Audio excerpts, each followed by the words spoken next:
Hi ಎಲ್ರಿಗೂ. ಇವತ್ತು ನಾನು ಒಂದು ಈಸಿ ಬ್ರೇಕ್ಫಾಸ್ಟ್ ರೆಸಿಪಿ ನೀರ್ದೋಸೆ ಮಾಡುವ ವಿಧಾನವನ್ನು ನಿಮ್ಮ ಜೊತೆ ಶೇರ್ ಮಾಡ್ತಾ ಇದ್ದೇನೆ. ನೀರ್ದೋಸೆ ಉಡುಪಿ ಮಂಗಳೂರು ಕಡೆ ಸಾಮಾನ್ಯವಾಗಿ ಎಲ್ಲ ಮನೆಗಳಲ್ಲೂ ಮಾಡ್ತಾರೆ. ಇದರ ಜೊತೆಗೆ ನಾನು ಕಾಂಬಿನೇಷನ್ ಆಗಿ ಕಾಯಿ ಹಾಲು ಮತ್ತು ತೆಂಗಿನಕಾಯಿ ಬೆಲ್ಲ ಹಾಕಿ ಚೂರ್ಣ ಮಾಡ್ತಾ ಇದ್ದೇನೆ. ಈಗ ನೀರ್ದೋಸೆ ಮಾಡೋ ವಿಧಾನ ನೋಡೋಣ. 1 ಗ್ಲಾಸ್ ದೋಸೆ ಅಕ್ಕಿಯನ್ನು ಚೆನ್ನಾಗಿ ತೊಳೆದು ರಾತ್ರಿ ನೀರಿನಲ್ಲಿ ನೆನೆಸಬೇಕು.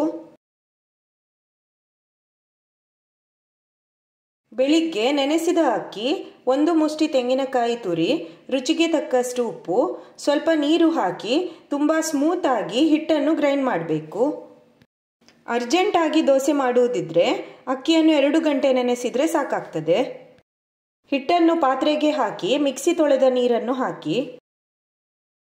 ಬೇಕಾದರೆ ಇನ್ನೂ ಸ್ವಲ್ಪ ನೀರನ್ನು ಹಾಕಿ ತೆಳ್ಳಗೆ ಹಿಟ್ಟನ್ನು ರೆಡಿ ಮಾಡಿಕೊಳ್ಬೇಕು. ನೋಡಿ, ಕನ್ಸಿಸ್ಟೆನ್ಸಿ ಇಷ್ಟು ಇದ್ರೆ ಸಾಕು. ಸೌಟಿಗೆ ಹಿಟ್ಟು ಅಂಟಿಕೊಳ್ಬಾರ್ದು, ಆಗ ಕನ್ಸಿಸ್ಟೆನ್ಸಿ ಕರೆಕ್ಟ್ ಆಗಿದೆ ಅಂತ ಅರ್ಥ. ದೋಸೆ ಕಾವಲಿ ಚೆನ್ನಾಗಿ ಬಿಸಿಯಾದ ಮೇಲೆ ತೆಂಗಿನೆಣ್ಣೆಯನ್ನು ಹಚ್ಚಿ ದೋಸೆ ಹಿಟ್ಟನ್ನು ನಾನು ತೋರಿಸಿದ ರೀತಿಯಲ್ಲಿ ಸ್ಪ್ರೆಡ್ ಮಾಡಬೇಕು. ಅಂಚು ಇರುವ ದೋಸೆ ಕಾವಲಿ ಇದ್ದರೆ ದೋಸೆ ಇನ್ನೂ ರೌಂಡಾಗಿ ಚೆನ್ನಾಗಿ ಹಾಕ್ಬೋದು. ಮುಚ್ಚಳ ಮುಚ್ಚಿ 1 ನಿಮಿಷ ಸಣ್ಣ ಉರಿಯಲ್ಲಿ ಬೇಯಿಸಬೇಕು.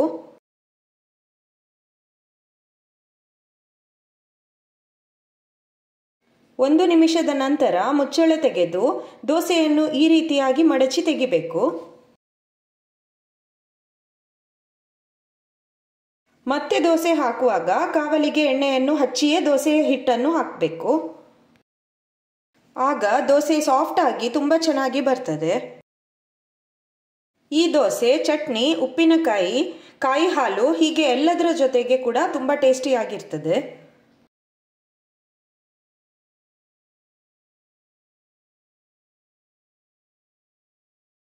ನಾನು ಇಲ್ಲಿ ಕಾಯಿ ಹಾಲು ಮಾಡೋ ವಿಧಾನವನ್ನು ತೋರಿಸ್ತೇನೆ.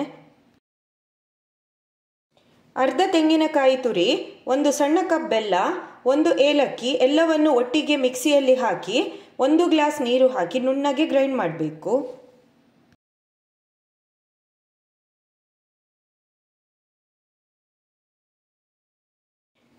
ಇದನ್ನು ಸ್ಟ್ರೈನರಲ್ಲಿ ಹಾಕಿ ತೆಂಗಿನಕಾಯಿ ಹಾಲನ್ನು ತೆಗಿಬೇಕು. ಬೆಲ್ಲ ಹಾಕಿದ ದಪ್ಪ ತೆಂಗಿನಕಾಯಿ ಹಾಲು ದೋಸೆ ಒಟ್ಟಿಗೆ ತುಂಬ ರುಚಿಯಾಗಿರ್ತದೆ.